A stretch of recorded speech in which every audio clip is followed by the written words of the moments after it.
नमस्कार दोस्तों, स्वागत है आप सभी का आपके अपने maths tackle by MS sir YouTube channel में। आज की इस क्लास में हम डिस्कस करने वाले हैं class 10th math crash course की पहली क्लास, जो कि पहली क्लास चैप्टर 1 से स्टार्ट होगी। चैप्टर 1 जिसका नाम है वास्तविक संख्याएं, जिसे हम इंग्लिश में रियल नंबर बोलते हैं, रियल नंबर्स कहते हैं। आज की इस क्लास में चैप्टर 1 की शुरुआत करेंगे, जो कि पहला लेक्चर होगा, जिसमें हम बहुत ही आसान तरीके से और सही अप्रोच से समझने का प्रयास करेंगे, जो कि हमारी पहली क्लास है। Crash course class 10th math की ये पहली क्लास होगी। तो चलिए हम क्लास को शुरू करते हैं, समझते हैं। देखिए चैप्टर नंबर 1 में क्या है, वास्तविक संख्याएं यानी रियल नंबर्स। सबसे पहले बता दूं मैं ये कि देखिए कोई भी चैप्टर पढ़ने से पहले उसका नाम के बारे में जान लेना बहुत जरूरी होता है। जैसे कि ये चैप्टर नंबर 1 वास्तविक संख्याएं, जब तक हमें ये पता नहीं चलेगा कि वास्तविक संख्याएं रियल में होती क्या है, तब तक हम चैप्टर के अंदर कुछ पढ़ेंगे भी तो समझ नहीं आएगा। तो पहले समझेंगे कि ये वास्तविक संख्या रियल में होता क्या है, फिर इसके बाद चैप्टर में इंटर करेंगे। तो चलिए सबसे पहले समझते हैं वास्तविक संख्या होती क्या है। वास्तविक संख्या को समझने से पहले कुछ महत्वपूर्ण तथ्य हैं, पहले उनको समझ लेते हैं। देखिए जैसे पहला नंबर है अंक। क्या है? अंक, जिसे हम क्या कहते हैं, डिजिट बोलते हैं। डिजिट सबसे पहले तो हम समझते हैं डिजिट होता क्या है।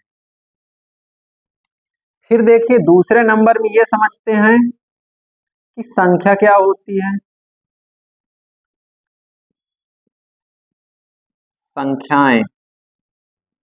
संख्याएं क्या होती हैं, जिसे हम नंबर बोलते हैं। नंबर, इसे समझेंगे। फिर तीसरे नंबर में हम ये समझेंगे कि प्राकृतिक संख्या क्या होती है। प्राकृतिक संख्याएं, प्राकृतिक संख्याएं जिन्हें हम नेचुरल नंबर बोलते हैं। क्या? Natural number. नेचुरल नंबर, जिन्हें हम नेचुरल नंबर बोलते हैं। फिर समझते हैं जिन्हें हम नेचुरल नंबर कहते हैं।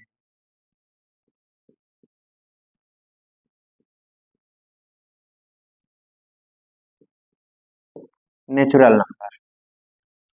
फिर समझेंगे कि पूर्ण संख्याएं क्या होती हैं। पूर्ण संख्याएं जिन्हें हम होल नंबर कहते हैं। होल नंबर, इसके बारे में समझेंगे। फिर समझेंगे पांचवें नंबर में कि पूर्णांक क्या होता है। पूर्णांक, जिसे हम इंटीजर कहते हैं।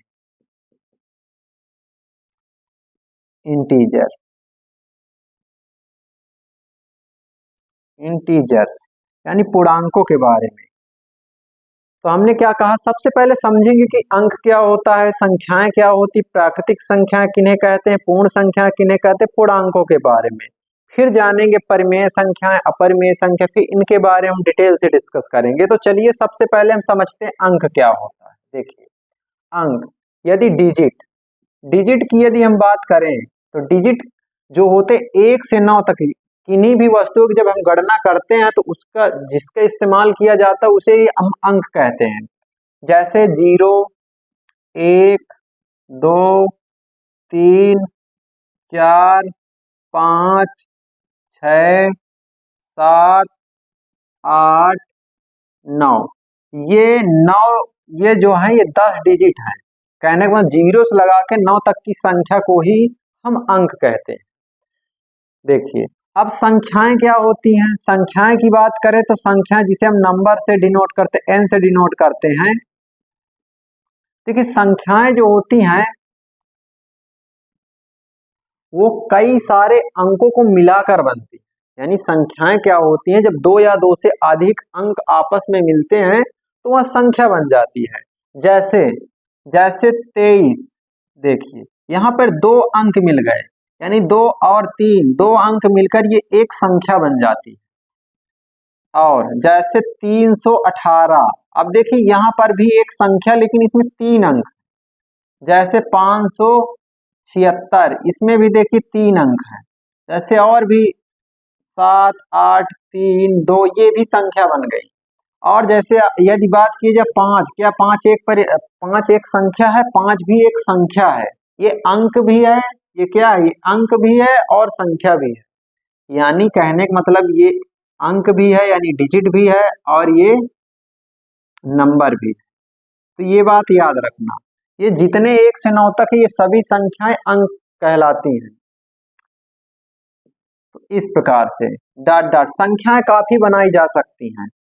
अब समझते हैं कि प्राकृतिक संख्या क्या होती है, जिसे हम नेचुरल नंबर बोलते हैं, एन से डिनोट करते हैं। देखिए नेचुरल नंबर क्या होती है? ऐसी संख्याएं जो 1 से स्टार्ट होती है उन्हें हम नेचुरल नंबर कहते हैं। क्या? ऐसी संख्याएं जो एक से स्टार्ट होती हैं, 1 से स्टार्ट होती हैं, जैसे 1 2 3 4 5 डॉट डॉट, ये सभी संख्याएं क्या होती हैं? ये नेचुरल संख्याएं होती हैं, यानी कि प्राकृतिक संख्या होती है। ऐसी संख्याएं जो 1 से शुरू होती हैं और अनंत तक जाती हैं उन्हें क्या कहते हैं? प्राकृतिक संख्या कहते हैं। और देखिए अब बात करते हैं पूर्ण संख्या क्या होती है, जिसे होल नंबर कहते हैं। होल नंबर, देखिए होल नंबर क्या होता है? ऐसी संख्याएं जैसे कि जो 0 से स्टार्ट होती है उन्हें हम क्या कहते हैं? होल नंबर कहते हैं, यानी कि पूर्ण संख्या कहते हैं। या ऐसा भी कह सकते हैं, ऐसी संख्याएं जो प्राकृतिक संख्या में यदि 0 को भी ऐड कर लिया जाए, यानी 0 को भी सम्मिलित कर लिया जाए, तो वह पूर्ण संख्या कहलाती है। जैसे कि 0 1 2 3 4 5 डॉट डॉट, ये सभी संख्याएं क्या है? होल नंबर है। यदि हम बात करें ये नंबर की, तो देखिए ये जो नंबर है ये नेचुरल नंबर है, लेकिन यहाँ पे हम 0 को सम्मिलित कर लिए। यदि हम 0 को सम्मिलित कर लेते हैं तो क्या ये पूर्ण संख्याएं बन जाती।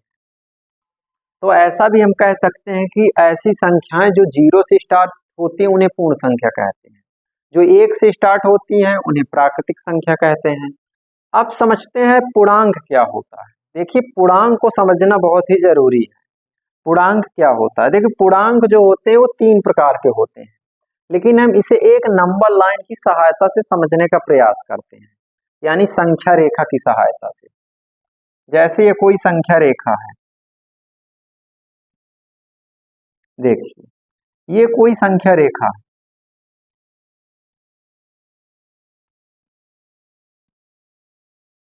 ये जैसे कोई संख्या रेखा है, मान लेते यहाँ पे 0 होता है, 0 होता है।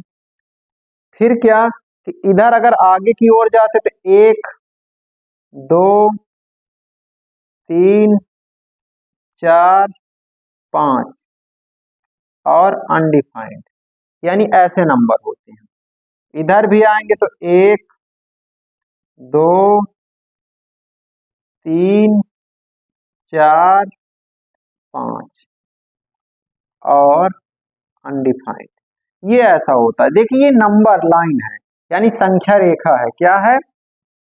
ये संख्या रेखा है। क्या क्या बताया कि ये इसमें दो नंबर लाइन में 2 साइड होते हैं, एक लेफ्ट हैंड साइड और दूसरा राइट हैंड साइड। यदि ये व्यक्ति, जैसे मान चलती है चंपा, जैसी ये चंपा अगर राइट हैंड साइड जाती, कहने का मतलब अगर राइट हैंड साइड जा रही है, चल रही है, अगर इस कदम चलेगी राइट हैंड साइड, तो इसमें क्या आएगा? प्लस का नंबर आएगा। क्या आएगा? प्लस की संख्या आएगी। यदि यही चंपा पीछे की ओर आएगी, यानी कि लेफ्ट हैंड साइड या लेफ्ट हैंड साइड, तो क्या आएगा? माइनस का नंबर आएगा, -1 -2 -3 -4 माइनस का अनडिफाइंड तक। कहने का मतलब ये है कि अगर ये व्यक्ति इधर जा रहा है तो क्या आ जाएगा? प्लस का नंबर। यदि ये पीछे की तरफ यानी लेफ्ट हैंड साइड तो माइनस का नंबर, ऐसा होगा। अब देखिए यहाँ पर अगर हम देखें तो यहाँ से हमें ये पता चलता है कि पूर्णांक होता क्या है।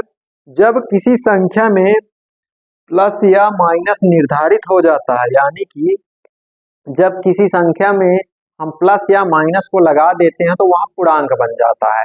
जैसे यहाँ पे देखिए ये सभी नेचुरल नंबर थे। देखिए अभी हमने नेचुरल नंबर के बारे में चर्चा किया, 1 2 3 4 ये क्या होती है, नेचुरल नंबर होती हैं। तो देखिए यहाँ पर तो नेचुरल नंबर ही है, लेकिन यहाँ पे प्लस माइनस बदल गया, यानी किसी में प्लस हो गए तो किसी में माइनस हो गया। यदि प्लस हुआ माइनस हो जाता तो उसे हम क्या कहते हैं, पूर्णांक कहते हैं। ये पूर्णांक 3 प्रकार के हैं। देखिए ये पहला, ये जो ऋण से है यानी जिसमें ऋण का चिन्ह लगा, इसे हम ऋणात्मक पूर्णांक कहते हैं। ऋणात्मक पूर्णांक, ऋणात्मक पूर्णांक। और ये जो होता है इसे हम क्या कहते हैं, शून्य पूर्णांक कहते हैं। शून्य पूर्णांक, शून्य पूर्णांक कहते हैं। और ये वाले पार्ट को हम क्या कहते हैं, धनात्मक पूर्णांक, धनात्मक पूर्णांक, पूर्णांक जिसे पॉजिटिव इंटीजर बोलते हैं, इसे हम निगेटिव इंटीजर बोलते हैं, इसे हम जीरो इंटीजर बोलते हैं। इस प्रकार से हमने क्या कहा कि पूर्णांक 3 प्रकार के होते हैं। पहला जो होता है ऋणात्मक पूर्णांक, धनात्मक पूर्णांक तथा शून्य पूर्णांक होता है। समझते हैं परिमेय संख्या क्या होती है। परिमेय संख्याएं, परिमेय संख्या जिसे हम कहते हैं rational number, rational number, rational number. देखिए परिमेय संख्या होती क्या है, सबसे पहले ये समझते हैं। परिमेय संख्या जो होती है ऐसी संख्याएं जिन्हें हम p अपान क्यूब के रूप में लिख सकते हैं, उन्हें हम परिमेय संख्या कहते हैं। देखिए परिमेय संख्या में हमने क्या बताया कि ऐसी संख्याएं जिन्हें हम p अपान क्यूब के रूप में लिख सकते हैं और q does not equal to 0। कहने का मतलब परिमेय संख्या का सिंपल से मतलब ये है कि ऐसी संख्याएं जो भिन्न के रूप में लिखी जाए यानी p अपान क्यूब के रूप में, और q does not equal to 0 यानी q का मान जो है वो 0 के बराबर नहीं होना चाहिए, तो वहां परिमेय संख्या कहलाएगी। जैसे जैसे एग्जाम्पल नंबर 1 देखिए, जैसे 3/5, 3/5। देखिए देखिए परिमेय संख्या में हमने क्या बताया कि ऐसी संख्याएं जिन्हें हम p अपान क्यूब के रूप में लिख सकते हैं, जहां p और q दोनों क्या होने चाहिए, पूर्णांक होने चाहिए। p और q दोनों क्या होने चाहिए, पूर्णांक होने चाहिए। ऐसा नहीं है कि यहाँ पे -3 -5 कुछ भी होगा तो पूर्णांक ही है। p और q दोनों पूर्णांक होने चाहिए और q का मान 0 के बराबर नहीं होना चाहिए। कहने का मतलब कोई भी भिन्न होगी तो बटे में 0 नहीं होना चाहिए। अगर बटे में 0 है तो वहां परिमेय संख्या नहीं मानी जाएगी। जैसे कि यहाँ देख रहे हो 3/5। अब 3/5 परिमेय संख्या है। 3/5 क्या है कि परिमेय संख्या है। क्यों है 3/5 परिमेय संख्या, क्योंकि हम इसे p अपान क्यूब के रूप में लिख सकते हैं। क्या, p अपान क्यूब के रूप में लिख सकते हैं। और देखिए q का मान 0 नहीं, कहने का मतलब q का मान 0 नहीं होना चाहिए। p के स्थान में 3 आ गया और q के स्थान में 5 आ गया। एग्जाम्पल नंबर 2 जैसे 7/-3 है। अब देखिए यहाँ पर भी देखिए, तो यहाँ पर हमने क्या कहा कि p व q दोनों पूर्णांक होना चाहिए, जो कि -3 एक पूर्णांक है, तो ये भी परिमेय संख्या मानी जाएगी। और देखिए एग्जाम्पल नंबर 3 जैसे आपसे कह दिया जाए 8/5। एग्जाम्पल नंबर 3 जैसे आपसे कह दिया जाए 0/5। अब 0/5 क्या एक परिमेय संख्या है, तो 0/5 एक परिमेय संख्या है। देखिए क्यों है, क्योंकि बटे में q का मान 0 नहीं होना चाहिए। कहने का मतलब यहाँ पे देखिए q का मान 0 नहीं होना चाहिए, तो वहां परिमेय संख्या मानी जाएगी। एग्जाम्पल नंबर 4 जैसे क्या 0 एक परिमेय संख्या है, हाँ, क्योंकि इसके नीचे 1 लिख सकते हैं। देखिए जैसे कह दीजिए 7/0, क्या ये एक परिमेय संख्या है, तो ये परिमेय संख्या नहीं है। क्यों नहीं है, क्योंकि q का मान 0 आ गया। देखिए ये तो p का मान है, लेकिन q का मान यहाँ पे क्या आ गया, 0 आ गया, जो कि ऐसा नहीं होना चाहिए, तो ये परिमेय संख्या नहीं होगा। आप समझते हैं कि अपरिमेय संख्या क्या होता है। देखिए अपरिमेय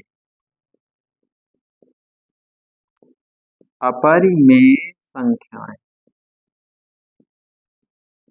अपरिमेय संख्या। देखिए अपरिमेय संख्या को इरेशनल बोलते हैं, इरेशनल, इरेशनल नंबर। देखिए इरेशनल नंबर क्या होता है, जस्ट परिमेय संख्या का उल्टा होता है। इसमें क्या होता है, ऐसी संख्याएं जिन्हें हम p अपान क्यूब के रूप में नहीं लिख सकते। कहने का मतलब क्या होता है कि ऐसी संख्याएं जिन्हें हम p अपान क्यूब के रूप में नहीं लिख सकते उसे हम क्या कहते हैं, अपरिमेय संख्या कहते हैं। जैसे एग्जाम्पल, जैसे √3, √3 इसे हम p अपान क्यूब के रूप में नहीं लिख सकते। और जैसे √11 इसे भी हम परिमेय संख्या के रूप में नहीं लिख सकते। जैसे कोई संख्या है 2.13213627 डॉट डॉट, इसे भी हम एक परिमेय संख्या के रूप में नहीं लिख सकते, नहीं लिख सकते। तो इस प्रकार से यानी यहाँ पर रिपीट होता चला जा रहा, तो इस प्रकार की संख्या को भी हम नहीं लिख सकते। जैसे कि पाई आ जाए, पाई ये भी एक अपरिमेय संख्या होती है, लेकिन इसका मान जो होता है 22/7, इसका जो मान होता है 22/7 वो क्या होता है, वो जो है परिमेय संख्या होता है, लेकिन ये परिमेय संख्या नहीं है। तो इस प्रकार से इसके एग्जाम्पल हो गए, इसके क्या हुए, एग्जाम्पल हो गए। अब समझते हैं चैप्टर का जिसका नाम है वास्तविक संख्याएं। क्या, वास्तविक संख्याएं। अब समझते हैं वास्तविक संख्याएं, वास्तविक संख्याएं जिसे हम क्या कहते हैं, जिसे हम कहते हैं रियल नंबर, जिसे हम कहते हैं रियल नंबर्स। देखिए वास्तविक संख्या क्या होती है, ऐसी संख्याएं जो पूर्णांक तथा परिमेय संख्या, अपरिमेय संख्या तथा पूर्णांकों के संग्रह को ही हम क्या कहते हैं, वास्तविक संख्या कहते हैं। यानी कि कह सकते हैं कि पूर्णांकों, परिमेय संख्या, परिमेय संख्या, परिमेय संख्या, संख्याएं और अपरिमेय संख्याएं, अपरिमेय संख्याएं, संख्याएं यानी परिमेय संख्याएं और अपरिमेय संख्याएं तथा पूर्णांकों के संग्रह को वास्तविक संख्या कहते हैं, वास्तविक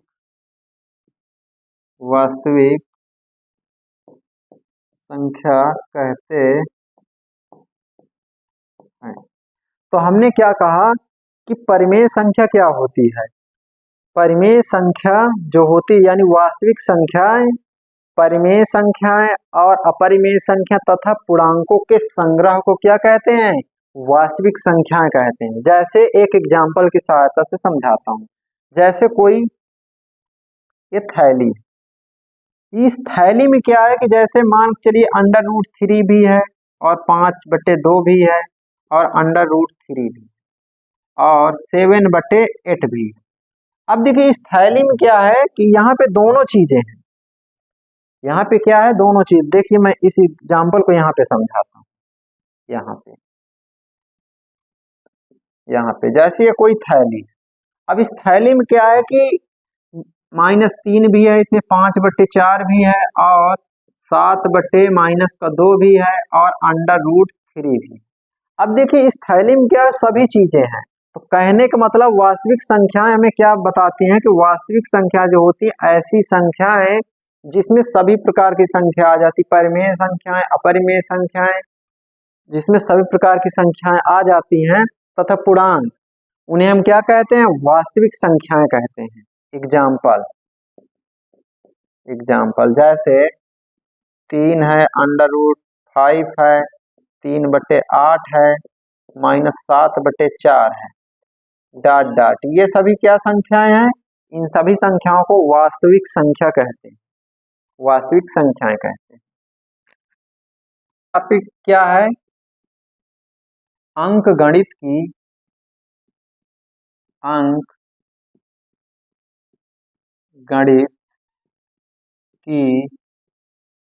आधारभूत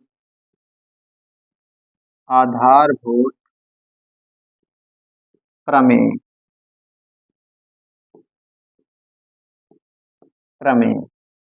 अब समझते हैं अंक गणित की आधारभूत प्रमेय क्या है। इसका नेक्स्ट टॉपिक है।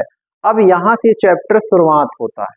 देखिए, अभी तक हमने क्या सीखा कि वास्तविक संख्या रियल में होती क्या है। अब उसका नेक्स्ट टॉपिक है जो है अंक गणित की आधारभूत प्रमेय। देखिए, अंक गणित की आधारभूत प्रमेय को समझने से पहले दो चीजें समझना है। भाज्य संख्याएं क्या होती हैं, भाज्य संख्याएं, और दूसरे में अभाज्य संख्याएं।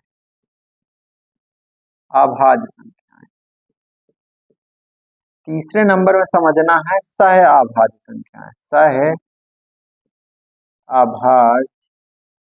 संख्याएं, ये चीजें समझना। आखिर ये रियल में होती क्या है? कि भाज्य संख्याएं क्या होती है?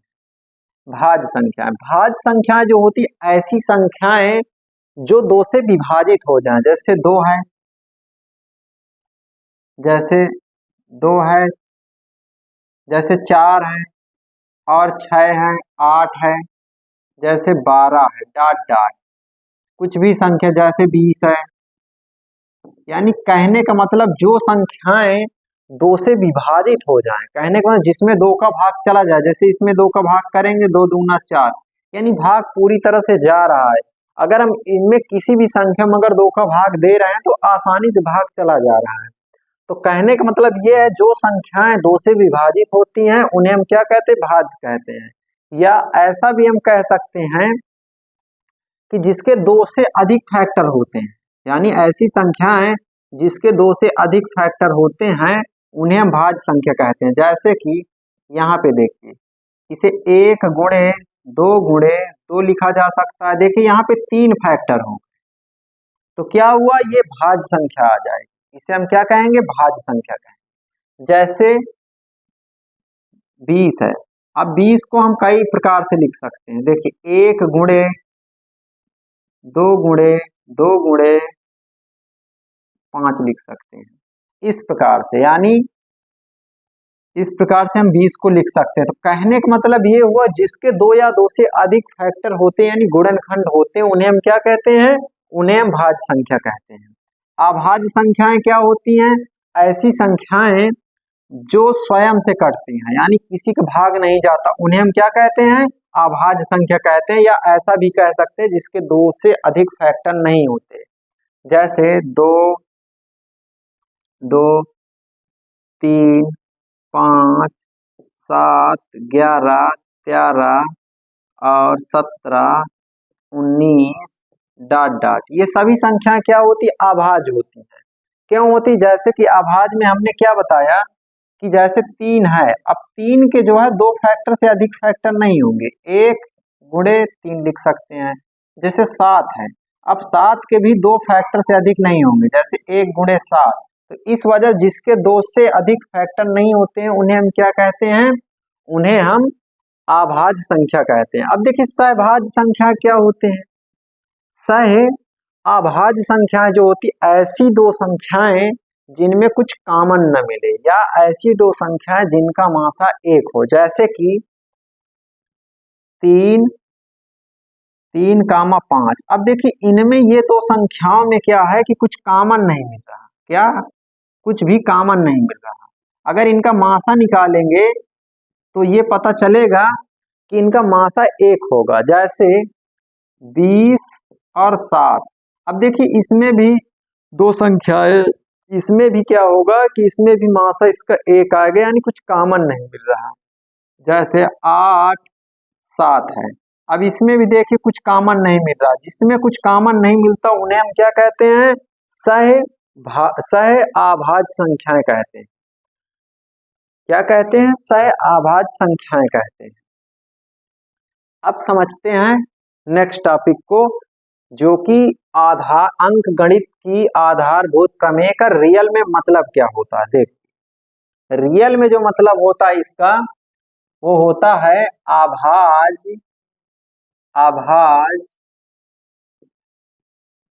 गुणन खंड। यानी किसी भी संख्या को गुणन खंडित रूप में लिख देना ही क्या कहलाता है, अंक गणित की आधारभूत प्रमेय यही कहती है किसी भी संख्या को अभाज्य गुणनखंड के रूप में लिखना। ठीक है, अब हम आगे हैं अंक गणित की आधारभूत प्रमेय का रियल में मतलब क्या होता है। देख, इसका मतलब रियल में अगर बात करें तो अभाज्य गुणनखंड। अगर इसका रियल में जो मतलब समझें तो इसका मतलब होता है क्या, अभाज्य गुणनखंड। देखिए, अब समझते हैं कि अभाज्य गुणनखंड रियल में होता क्या है।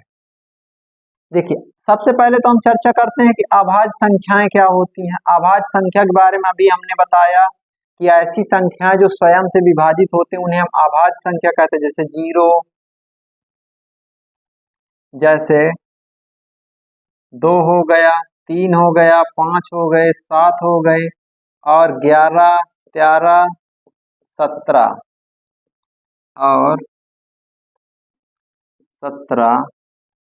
और 19, 23 डॉट डॉट, ये सभी संख्याएं क्या है, अभाज्य संख्या।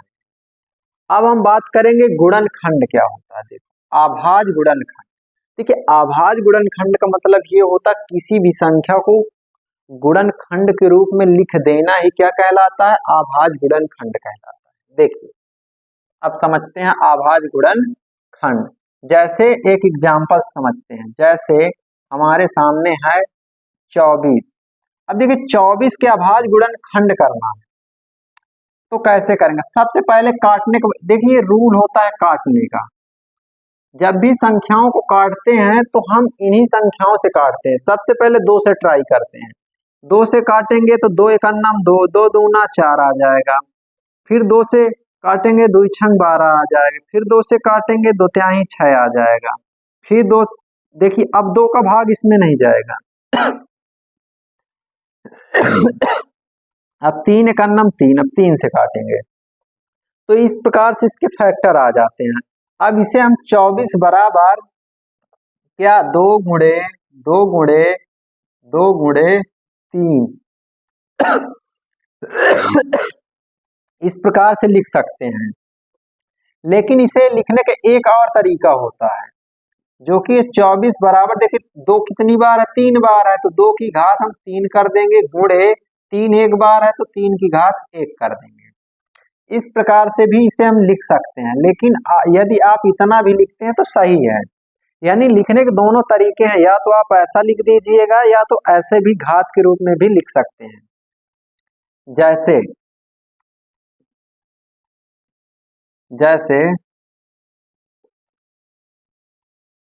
124 है। अब देखिए, अब इसका गुणनखंड करना है तो इसका क्या होगा, तो काटेंगे 2 छंग 12, 2 दूना 4 आ जाएगा, 2 दूना 4 आ जाएगा। अब देखिए फिर 2 से काटेंगे, 2 तिहाई 6 आ जाएगा, 2 एकन्नम 2 आ जाएगा। अब देखिए ये 31 अब किसी संख्या से नहीं कटेगा, ना 2 से जाएगा, ना 3 से जाएगा, ना 5 से जाएगा, तो 31 से ही कटेगा स्वयं से। तो 31 एकन्नम 31 आ जाएगा इस प्रकार से। तो इसे भी हम 124 को भी लिख सकते हैं क्या, 2 गुणे 2 गुणे 31 लिख सकते हैं, या 124 को हम 2 की घात 2 2 बार दिया है तो 2 लिख देंगे, गुणे 31 लिख देंगे। इस प्रकार से भी हम इसे आसान तरीके से लिख सकते हैं। एक एग्जाम्पल की सहायता से और समझते हैं। जैसे 420 है, क्या है 420। अब 2 से काटेंगे, 2 दूना 4, 2 एकन्नम 2, 2 जीरो 0। अब देखिए फिर 2 से काटी, 2 एकन्नम 2। अब ध्यान यहाँ पे ये देना है कि 2 का भाग 1 में नहीं जा रहा, तो हम 0 लगाएंगे तो 2 अंक ले लेंगे, तो 2 पंचे 10। फिर 2 से काटेंगे तो लास्ट में 5 है तो 2 से जाएगा नहीं भाग, तो हम 3 से काटने का प्रयास करेंगे। 3 त्रिक 9 आ जाएगा, 9 आया, 1 बच गया तो आगे लग गया तो बन गया कितना, 15 बन गया। तो 3 बचे 15 आ जाएगा। फिर करेंगे क्या कि 3 से काटेंगे, अब 3 से नहीं जाएगा, 3 एक अन्नम 3 नहीं जा रहा, तो 5 से काटेंगे तो 5 सते 35, 7 एक अन्नम 7। इस प्रकार से ये भी, इसके भी गुणनखंड ज्ञात हो जाते। 420 के गुणनखंड क्या आएंगे, 2 गुणे 2 गुणे 3 गुणे 5 गुणे 7। इसे हम 420 को ऐसा भी लिख सकते हैं, 2 की घात 2 गुणे 3 की घात 1 गुणे 5 की घात 1 गुणे 7 की घात। इस प्रकार से हम इसे बहुत ही आसान तरीके से लिख सकते हैं। तो हमने क्या सीखा, अंक गणित की आधारभूत प्रमेय का मतलब ये है कि अभाज्य गुणनखंड, अभाज्य गुणनखंड करना हमने सीख चुका है। अब हम डिस्कस करने वाले नेक्स्ट टॉपिक इसका जो है लासा और मासा, यानी कि एलसीएम व एचसीएफ को ज्ञात करना। देखिए नेक्स्ट टॉपिक क्या है, लासा यानी एलसीएम, एलसीएम और एचसीएफ यानी मासा, मासा यानी एचसीएफ, एचसीएफ ज्ञात करना, ये हमारा नेक्स्ट टॉपिक। तो अभी तक हमने क्या पढ़ा कि सबसे पहले तो हमने चीजें ये समझा कि बेसिक क्या था क्लास 10 चैप्टर नंबर 1 का। फिर हमने अंक गणित की आधारभूत प्रमेय के बारे में सीखा, जिसका मतलब ये था कि किसी भी संख्या गुणनखंडित रूप में लिख देना ही क्या कहलाता है, गुणनखंड कहलाता है। अब समझते हैं लासा और मासा क्या होता है, यानी एलसीएम व एचसीएफ क्या होता है। देखिए, अगर आप ये जो क्वेश्चंस यहाँ पे कराए जा रहे हैं, यदि आप इन्हें कर लेते हैं तो पूरे सवाल आ जाएंगे। नहीं, मैं अंत में एक क्लास लगा दूंगा जिसमें कि पूरे जितने भी क्वेश्चंस हैं वो आसानी से हल हो जाएंगे। जितना पढ़ाया जा रहा है, यदि आप इतने ही प्रैक्टिस कर लें, इतने ही सवाल लगा लें, तो पेपर में बहुत अच्छे मार्क्स आपको मिल जाएंगे। देखिए, अब समझते हैं लासा और मासा क्या होता है। इसे एक सवाल की मदद से समझते हैं। जैसे जैसे जैसे कह दिया जाए, जैसे एग्जाम्पल नंबर 1, जैसे कह दिया जाए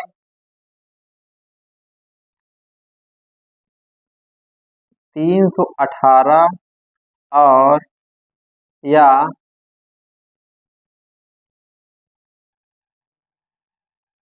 98 और 112। अब देखिए, अब इसका लासा निकालना है, यानी कहने को 98 और 112 का लासा यानी एचसीएफ, एलसीएम तथा या और मासा यानी कि एचसीएफ ज्ञात कीजिए। देखिए, ये एग्जाम्पल है, कहने का मतलब लासा और मासा को समझने के लिए मान के चलते कि एक सवाल है 98 और 112 का लासा और मासा ज्ञात करना। इस प्रकार के सवाल पूछे जाते हैं क्लास 10 में। तो देखिए, लासा और मासा, अब सबसे पहला काम करेंगे क्या कि 98 को लिख लेंगे, 98 को लिख लिया, फिर 112 को लिख लेंगे इस प्रकार से, फिर इन्हें बराबर का चिन्ह लगा देंगे। सबसे पहला काम करेंगे क्या कि 98 के गुणनखंड करने, कितने करने, 98 के, तो 98 के गुणनखंड कर लीजिए। अभी हमने गुणनखंड करना बताया, 2 चौको 8, एक हासिल आएगा, दुनाई 18 आ जाएगा। अब देखिए, ये भाग 7 से जाएगा, 7 सता 49, 7 एक अन्नम 7, इस प्रकार से। तो इसके फैक्टर ये आ गए, तो ये फैक्टर यहाँ पे लिखना है क्या, 2 गुणे 7 गुणे 7, ये फैक्टर हमने लिख दिया। फिर क्या करेंगे, फिर जो है फिर 112 के फैक्टर करेंगे, 2 से काटेंगे, 2 पंचे 10, एक हासिल, 2 छंग 12 आ जाएगा। फिर 2 से काटेंगे तो क्या आएगा, 2 दूना 4, 2 8 16 आ जाएगा। फिर देखिए 2 एकन्नम 2, 2 चौको 8, 2 से काटेंगे 214, 2 एकन्नम, अब 2 से नहीं जाएगा तो 7 एकन्नम 7 आ जाएगा। अब देखिए 112 का फैक्टर क्या आ गए, 2 गुणे 2 गुणे 2 गुणे 7, यानी 2 गुणे 2 गुणे 2 गुणे 2 गुणे 7 आ गया। अब देखिए सबसे पहले हम ज्ञात करते हैं मासा, मासा जिसे हम HCF कहते हैं, HCF। HCF बराबर क्या होगा कि हम ये देखेंगे कि इसमें कॉमन क्या है जो दोनों में मौजूद, जैसे ये 7 है और 2 है, तो यहाँ से ये 2 कॉमन मिल गया और यहाँ से क्या मिला कॉमन, यहाँ से 7 मिल गया कॉमन। इस प्रकार से तो इनका गुणा कराएंगे 7 दून 14 आ जाएगा, तो मासा बराबर क्या आया 14 आ गए। इस प्रकार से मासा इसका ज्ञात हो जाता है बहुत ही आसान तरीके से, 14 आ गया। यदि हमें लासा निकालना होता, लासा, लासा तो क्या करते, लासा जिसे LCM बोलते हैं, लासा निकालने के लिए क्या करना होता है कि पहले ये पूरी चीजें लिख लिया जाता है, जितने गुणनखंड है 2 गुणे 7 गुणे 7, फिर गुणा करते हैं जो बच जाता है, जैसे कि इसमें जिसमें गोला लगा हो तो उसे नहीं लिखते हैं, जो संख्याएं बच जाती हैं, जैसे 2 बच गया, 2 बचा 2। देखिए हम जानते हैं कि अगर इन सभी संख्याओं का अगर गुणा हम करते हैं तो हमें 98 ही मिलेगा, तो हम इनका या तो गुणा कर लें, 2 दूना 214, 4 98, या तो हम डायरेक्ट यहाँ पे 98 लिख सकते हैं, क्योंकि इनका जब गुणा करते हैं तो 98 ही हमें मिलता है। गुणे फिर क्या करेंगे, 2 दूना 4, 4 दून 8, 8 का गुणा करा देना है, इस प्रकार से, इस प्रकार से 8 का गुणा कराएंगे तो कितना आ जाएगा, 8 8 64, 64 की 4, 8 8 64 की 4, 8 9 72, 72 6 78। इस प्रकार से इसका आंसर क्या आ जाएगा, 784 आ जाएगा। इस सवाल का आंसर क्या आएगा, 784 आ जाएगा। इस प्रकार से अब देखिए लासा मासा करना सीख गए, जिस प्रकार से बताया गया इसी प्रकार से कोई भी सवाल होगा आपको करना इसी प्रकार से। अब इसके अंदर एक और टॉपिक्स आता है जांच करना, लासा और मासा की जांच कैसे करते। देखिए जांच करने का जो सूत्र होता है वो होता है A गुणे B, क्या होता है A गुणे B बराबर होता है, या ऐसे कहते पहली संख्या गुणे दूसरी संख्या बराबर जो होता है वो लासा यानी कि LCM गुणे मासा के, मासा यानी HCF। ये सूत्र होता है किसका, मासा की जांच करने के लिए। पहली संख्या को हम डिनोट कर देते हैं A से और दूसरी संख्या को डिनोट कर देते हैं B से, और लासा यानी कि जिसे हम LCM गुणे HCF, तो ये हमारा सूत्र बन जाता है जांच करने का। कोई भी सवाल होगा तो हम बहुत ही आसान तरीके से जांच कर सकते हैं, क्या किसी भी प्रकार से हम बहुत ही आसान तरीके से जांच कर सकते हैं। अब हम आपके कुछ बुक के क्वेश्चंस को सॉल्व करेंगे। ये क्वेश्चंस नंबर 1 है 26, और देखिए ये क्वेश्चन नंबर 1 है 26 और 91 का लासा और मासा ज्ञात कीजिए तथा जांच भी कीजिए।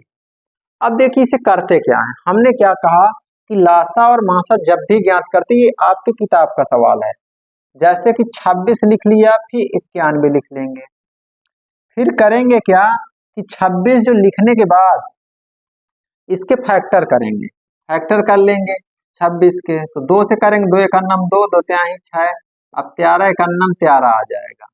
फिर किसके फैक्टर करेंगे, फिर 91 के। अब देखिए 2 से करेंगे 2 से नहीं जाएगा, 3 से काटेंगे 3 से भी भाग नहीं जा रहा तो 7 से काटेंगे, 7 एकन्नम 7 बचा 2, 7 त्रिक 21 यानी 13 बार में चला गया, 13 एकन्नम 13, अब देखिए हमने क्या कहा, इसके फैक्टर लिख लेते हैं। 26 के क्या है, 2 गुणे 13, और इसके क्या है, 7 गुणे 13। मासा सबसे पहले निकालते हैं, मासा जिसे हम HCF कहते हैं। HCF क्या होता है कि जो कॉमन मिले, देखिए जैसे इसमें ये कॉमन मिल गया 13, तो हम 13 लिख लेंगे, तो मासा के बराबर क्या आ गया, 13 आ गया। अब लासा निकालते हैं, लासा लासा जिसे हम क्या कहते हैं, LCM। LCM देखिए, LCM अब ज्ञात करते हैं। सबसे पहले ये पूरे लिख लेंगे गुणनखंड, 2 गुणे 13।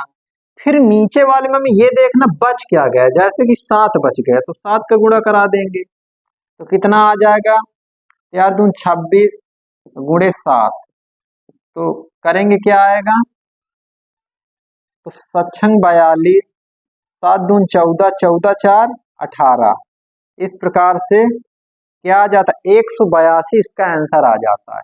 लेकिन यदि अब कह दिया जाए जांच कीजिए, सत्यता की जांच भी करनी है, तो जांच कैसे करेंगे, देखिए जांच जांच देखिए क्रैश कोर्स है, इस वजह से यहाँ पे ज्यादा सवाल नहीं लिए जा सकते, लेकिन इतना है कि जितना कंसेप्ट है और जो स्ट्रेटजी है पूरी कंप्लीट कराई जा रही है, यानी डिटेल से बताया जा रहा है। यदि इसके दर में कोई भी सवाल आए तो आप इसी प्रकार से करोगे तो आपका सवाल आसानी से हल हो जाएगा। देखिए जांच के लिए हमने क्या बताया कि पहले फार्मूला लिख लेते, A गुणे B बराबर LCM गुणे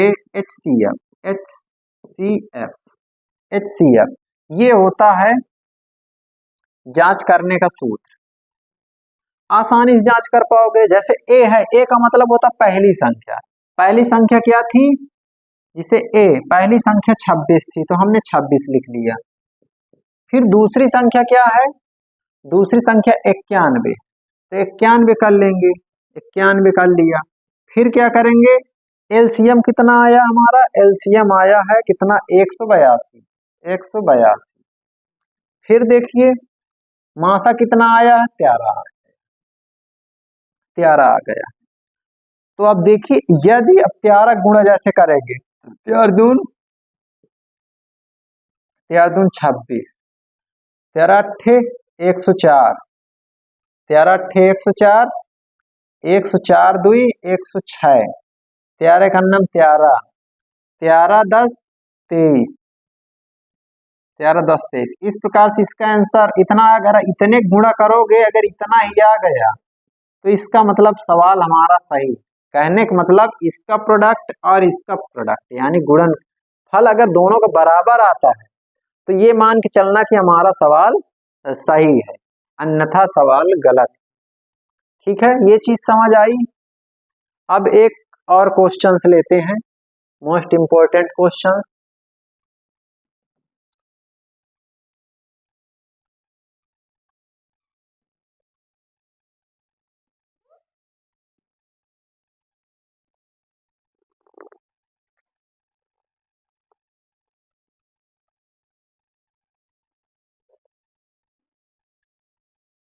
जैसे 8 9 और 54 लाता और नाता कीजिए। देखिए अब जैसे ये सवाल है, सवाल नंबर 2 है 8 9 और 54 का लासा ज्ञात कीजिए। अब देखिए अब इसका लासा और मासा ज्ञात करना है तो कैसे करेंगे, देखिए सबसे पहले 8 लिखना है, फिर 9 लिखना है, फिर 54 लिखना है। इसे लिखने के बाद बराबर का चिन्ह लगाएंगे, इसके फैक्टर लिखेंगे। 8 के फैक्टर क्या आएंगे, 2 गुणे 2, लेकिन यहाँ पे ये ध्यान देना है इसके 2 गुणे 2 आएंगे। क्या आएंगे, 2 गुणे 2 गुणे 2।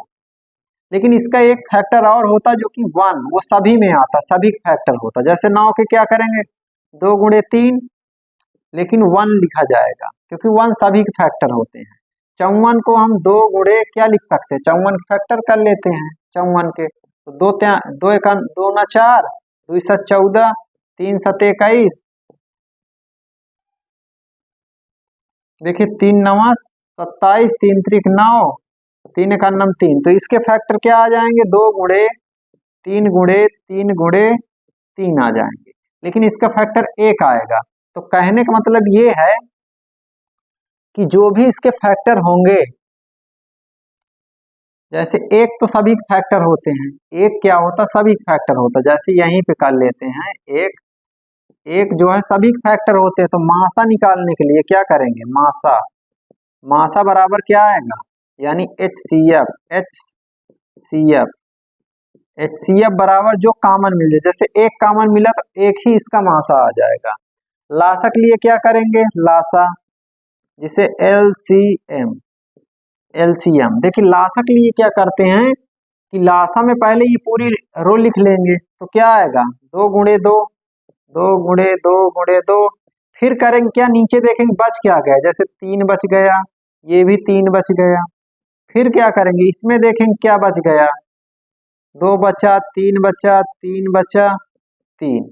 तो कहने का मतलब इसका गुणा करा देना, इसका गुणा करा देना, इसका गुणा, जैसे इसका 2 दूना 4, 4 दूना 8 आ जाएगा, फिर 9 आ जाएगा, फिर क्या आ जाएगा, फिर इसका गुणा कराएंगे, 2 त्याही 6, 6 त्रिक 18, 18 तिक का 54 आ जाएगा।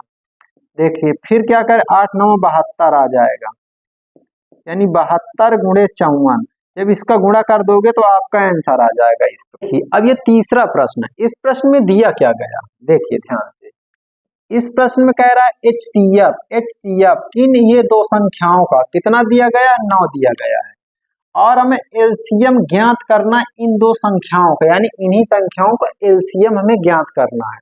तो कैसे ज्ञात करेंगे, देखिए जब भी ऐसा सवाल आए तो सबसे पहले आपके मन में ये सूत्र याद आना चाहिए, हल लिखोगे ए गुणे बी, या आप ऐसे भी लिख सकते हैं LCM, LCM हमने क्या लिखा है अभी देखिए, अभी हमने लिखाया ए गुणे बी बराबर LCM गुणे HCF, HCF, ये हमने सूत्र लिखाया, ये सूत्र लिखाया है।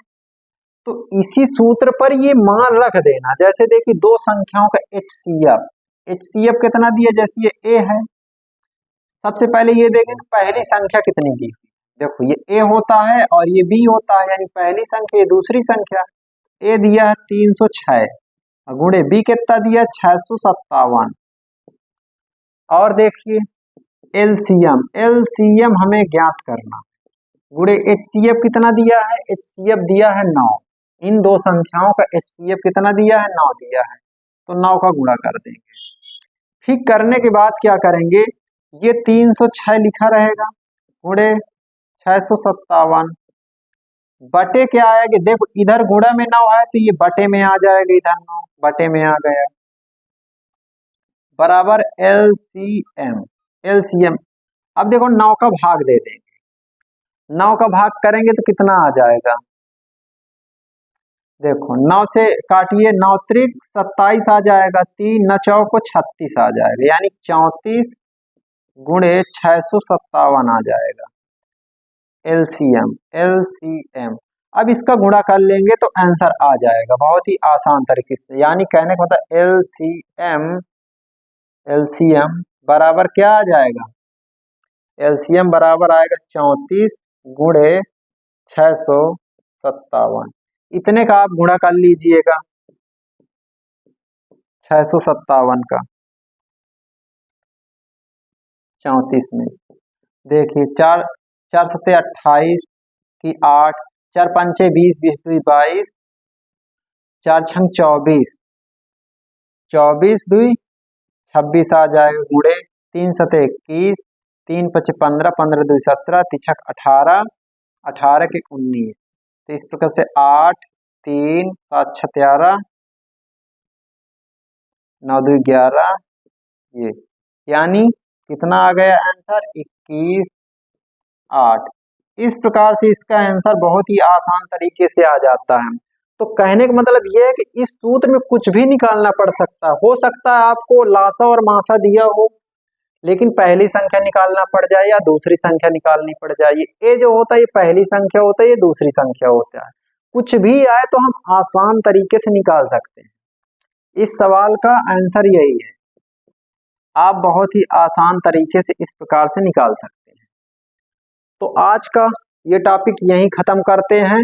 नेक्स्ट इसका अगले दिन जो होगा उसमें हम डिस्कस करेंगे परिमेय संख्या यानी अपरिमेय को सिद्ध करना सीखेंगे, जो कि पार्ट नंबर 1 में हमने जितनी भी चीजें बताई आप इसे पूरे एक बार प्रैक्टिस कर डालिए।